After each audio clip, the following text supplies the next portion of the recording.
Yo no estaba en Buenos Aires, no estaba en ese momento en el laboratorio, estaba en Córdoba y el doctor, que era el jefe, nuestro jefe, me llamó para avisarme si podía eh, regresar a Buenos Aires porque había que hacer dosimetría. Nosotros en ese momento hacíamos las dosimetrías biológicas y teníamos curvas de calibración para estimar la dosis, siempre dosis a cuerpo entero.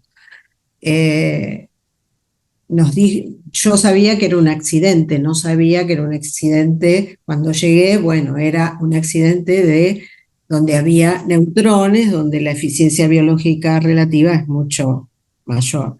Eh, Mientras nosotros hacíamos la dosimetría, bueno, Jorge, eh, vos pusiste el cultivo, ¿estabas ese día?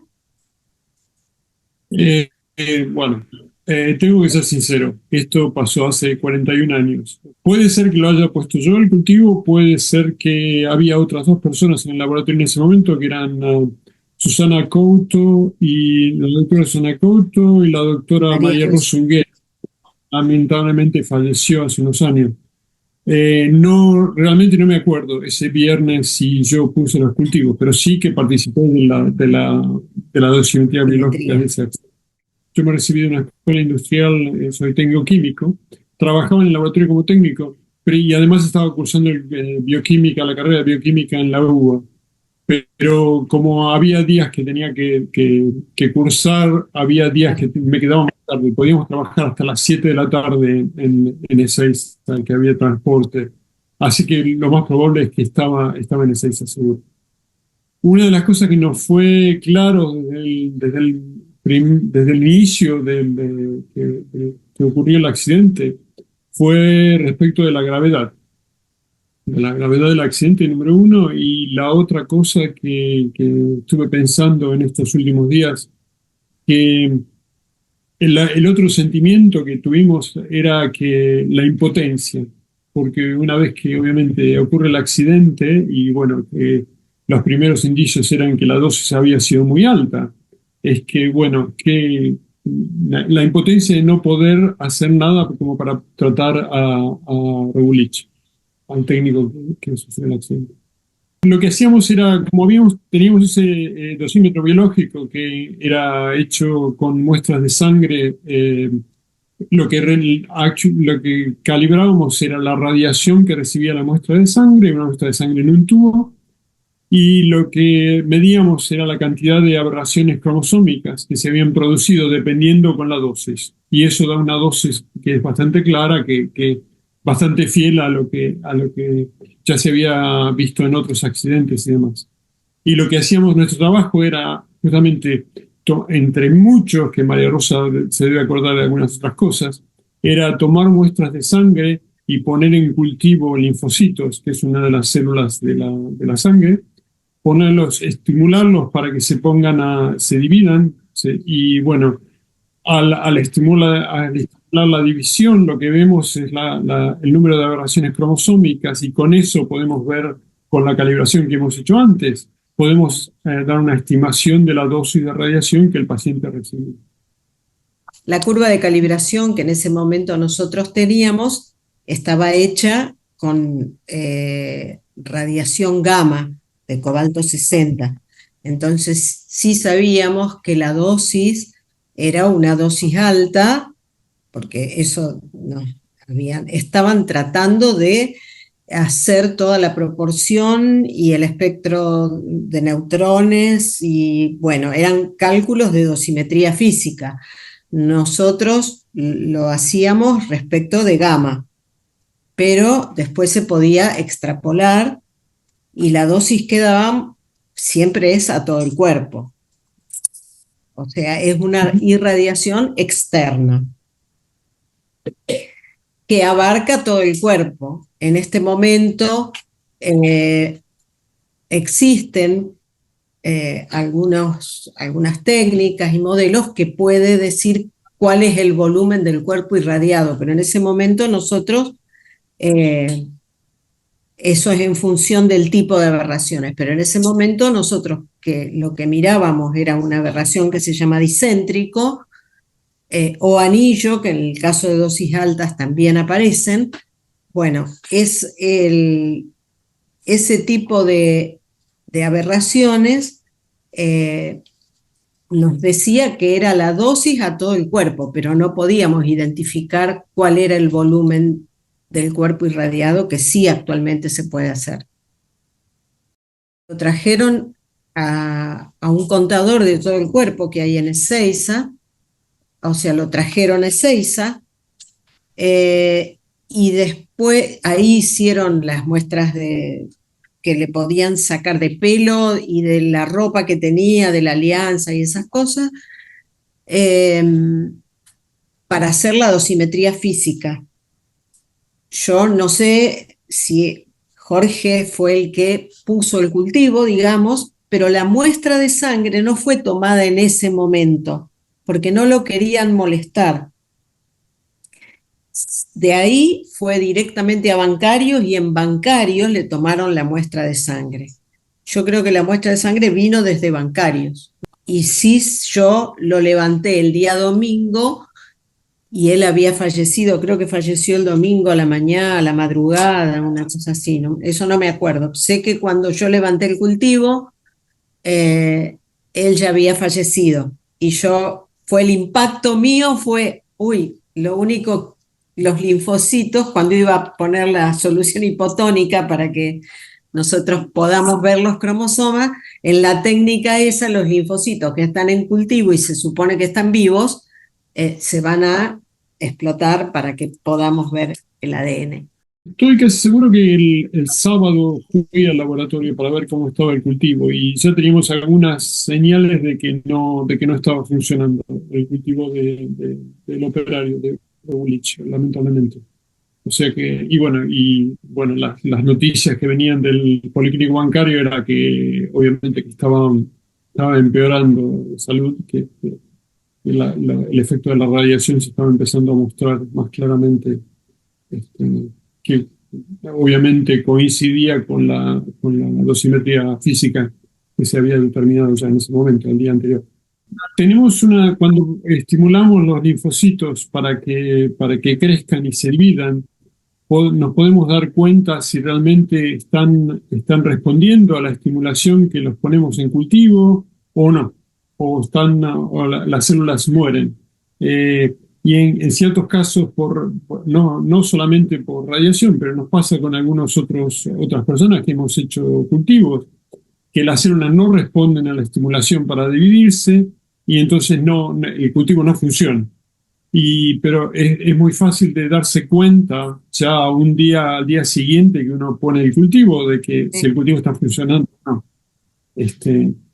Bueno, ya un día después del accidente ya nos dábamos cuenta que las células no estaban respondiendo a la estimulación. Y eso, Claro. bueno, fue confirmado con lo que vio María Rosa el día domingo, de que las células no estaban respondiendo. Cuando yo levanté el cultivo casi no había linfocitos, porque no todos se estimulan, siempre quedan y uno ve linfocitos y hay metafases y bueno, no había material para hacer la dosimetría, y tampoco casi había linfocitos. Los linfocitos son una de las primeras células, ¿no?, que mueren. Son de los más sensibles a la radiación. Son los más radiosensibles, claro. El doctor debe que fue al primero creo que llamaron, al doctor Jiménez, porque él eso es lo que yo escuché, ¿no?, que él fue del reactor hasta el servicio médico, pero bueno, cuando llegó al servicio médico ya empezó con los primeros, digamos, las primeras manifestaciones, con vómitos, dolor de cabeza, creo que era lo primero que manifestaba. También pueden ser los nervios, y también escuché que le había dicho al doctor Jiménez, creo que se me fue la mano o algo así, o sea, una expresión que diciendo fue una irradiación importante. Por más que era un técnico, tenía experiencia de años, que estaba trabajando ahí, muchos años, y entonces supongo que sabía. Se han hecho muchas reconstrucciones, creo, del accidente y también respecto de, porque lo vi en un congreso, de que volvían a hacer la dosimetría física en función de la cantidad del espectro y de neutrones. Si bien saben qué es lo que puede haber, pero también tiene que ver con la disposición, la distancia, cómo quedaron esos elementos combustibles. Ahí después no pudo entrar nadie Claro. al recinto. No entró ni siquiera el físico, o sea, Ballman tampoco entró, sí cuando saltó, porque el reactor se apaga, saltó el scrum, bajaron las barras, se anuló. Él parece que hay como un laberinto, empezó a ir por el laberinto y ya Rogulich salía del recinto. Yo vi en un congreso cálculos nuevos que él había hecho. Bueno, también después se supo por la posición que el volumen del cuerpo irradiado había sido bastante importante, incluso la parte de la cabeza y toda la parte del pulmón. Porque el problema de la radiación también que es distancia, las dosis son en función de distancia y cantidad de tiempo. Y entonces la distancia también era relativa, era lo que él pudo relatar, lo deben haber hecho en función de eso. Y también el tiempo, que creo que fueron milésimas de segundo, o sea, muy, muy cortito.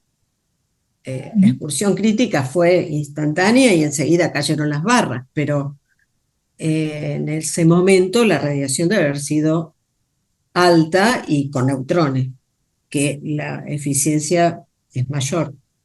Yo lo que tengo entendido, vuelvo a repetir, tiene mucho que ver el tiempo, ¿no? En esto y la distancia. Entonces, ¿a qué hora fue?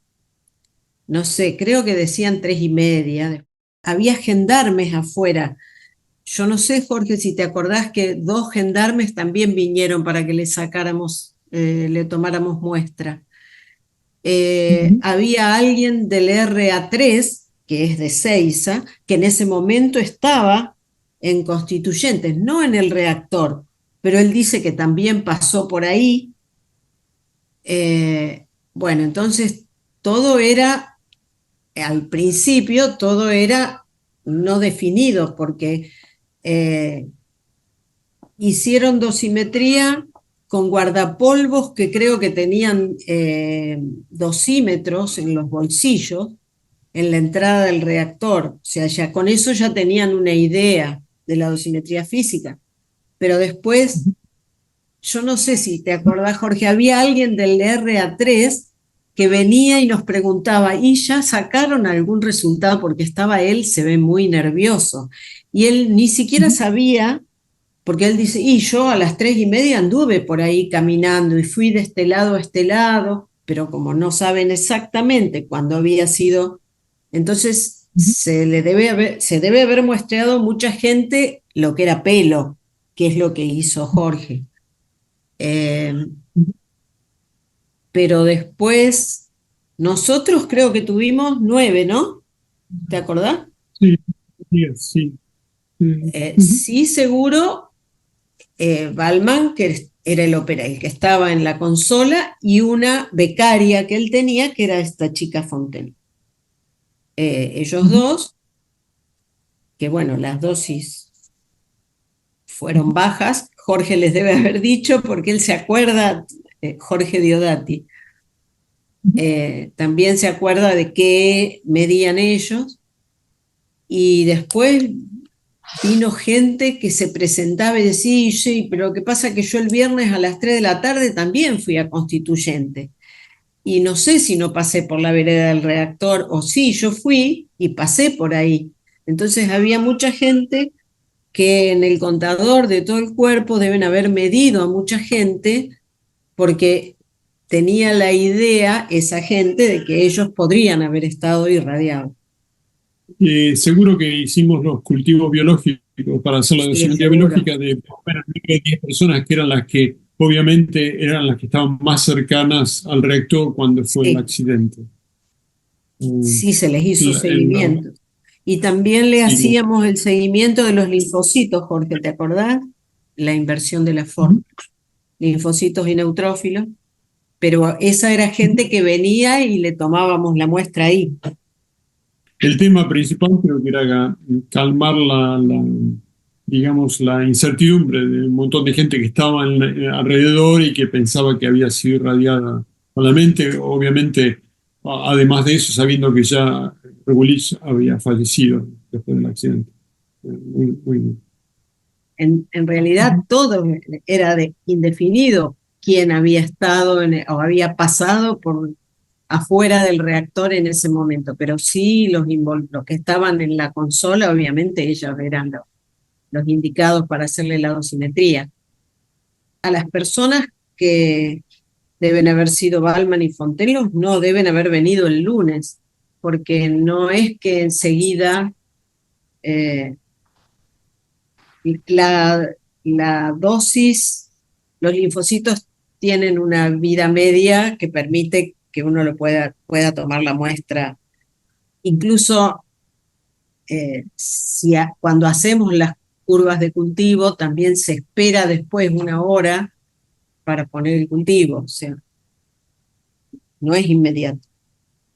Tenían el problema también de que la parte médica del hospital donde había que internarlo, que era bancario en ese momento, no lo querían recibir, nadie se quería acercar, bueno, la gente como que tenía miedo, hubo toda una serie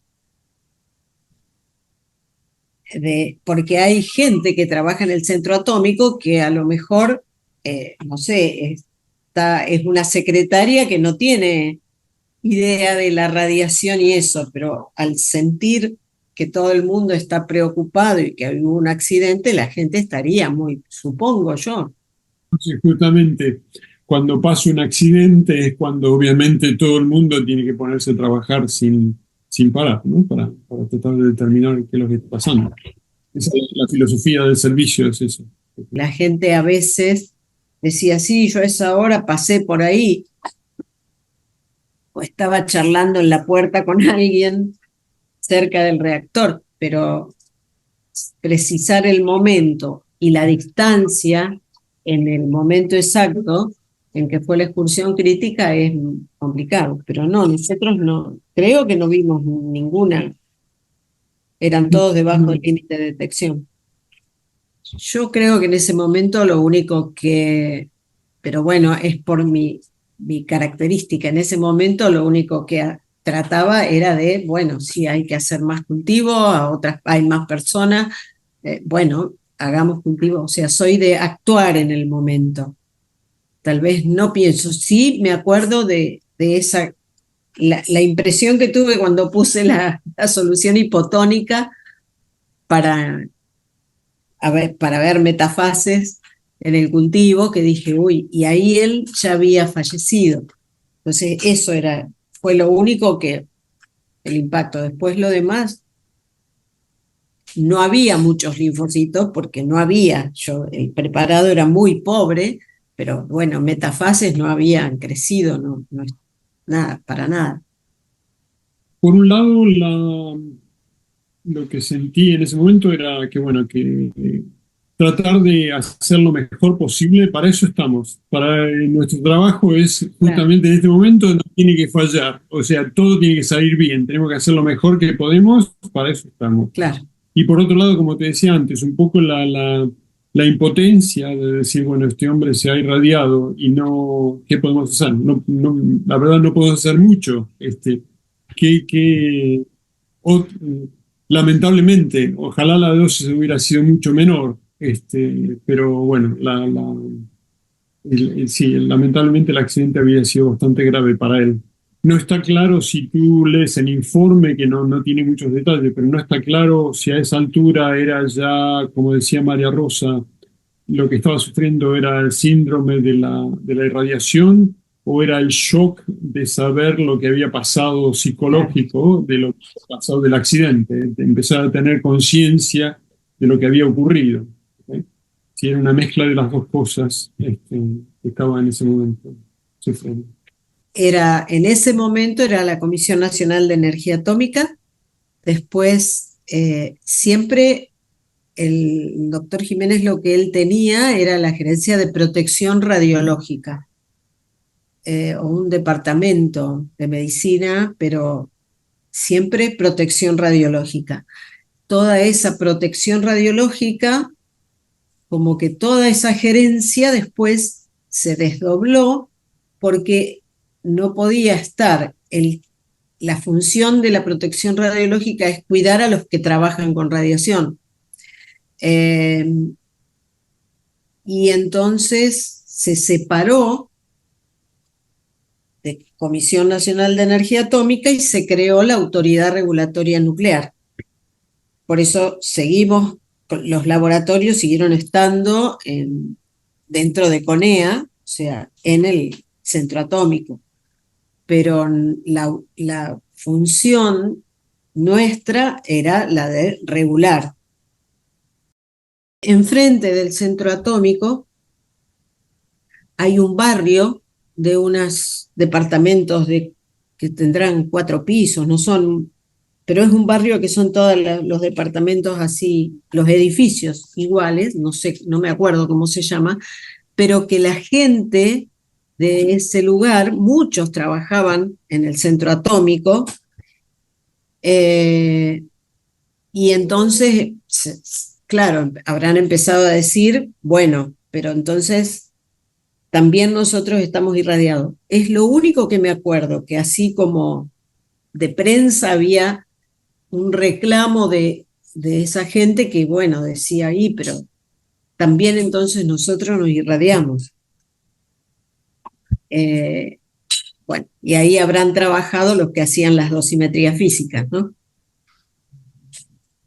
El RA2 no está tan cerca de lo que es eh, la valla la parte, digamos, de límite entre el centro atómico y la General Paz, porque lo que está enfrente es la General Paz.